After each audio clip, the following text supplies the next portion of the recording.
అసలు ఈ నెల నాకు వంటింట్లోకి కావాల్సిందన్నీ ఒకదాని తర్వాత ఒకటి వచ్చేస్తూనే ఉన్నాయి. ఫస్ట్ గ్యాస్ స్టవ్, తర్వాత ఎప్పటినుంచో అనుకుంటున్నాను ఎయిర్ ఫ్రైయర్ కూడా తీసుకుందామని చెప్పి అది కూడా తీసేసుకున్నాను.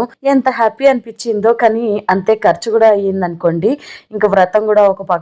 అసలు ఖర్చు అంటే ఈ నెలే అనుకోవాలి. అలానే ఇష్టమైన వస్తువులు తీసుకోవడం కూడా ఈ నెలే జరిగింది. చాలా అంటే చాలా హ్యాపీగా ఉంది. ఇంకా ఎయిర్ ఫ్రైయర్ వచ్చిన తర్వాత వాడకుండా అస్సలు ఉంటామా? ఆహా! వెంటనే దానికి పూజ చేసేసి ఇంకా స్టార్ట్ చేసేసాను. ఏం చేయాలా అని చెప్పి ఆలోచిస్తూ ఉంటే ఫ్రిడ్జ్‌లో ఆల్రెడీ వెజ్ టిక్కీ అయితే ఉంది. ఇది డీమార్ట్ నుంచి తీసుకొని వచ్చాను. మరి డీప్ ఫ్రై చేయడం ఎందుకు అని చెప్పి ఇంకా దీంట్లో అయితే ట్రై చేశాను. నిజంగా జస్ట్ ఆయిల్ స్ప్రే చేసి 180 డిగ్రీస్ మీద 10 మినిట్స్ పెట్టాను. ఇంత క్రిస్పీగా అయితే వచ్చాయి. లోపల కూడా చాలా బాగా కుక్ అయింది. టేస్ట్ కూడా సూపర్‌గా ఉంది. ఆయిల్‌లో డీప్ ఫ్రై చేయడం కన్నా ఇలా తినడం హెల్తీ కూడా. సో, నాకైతే చాలా బా నచ్చింది.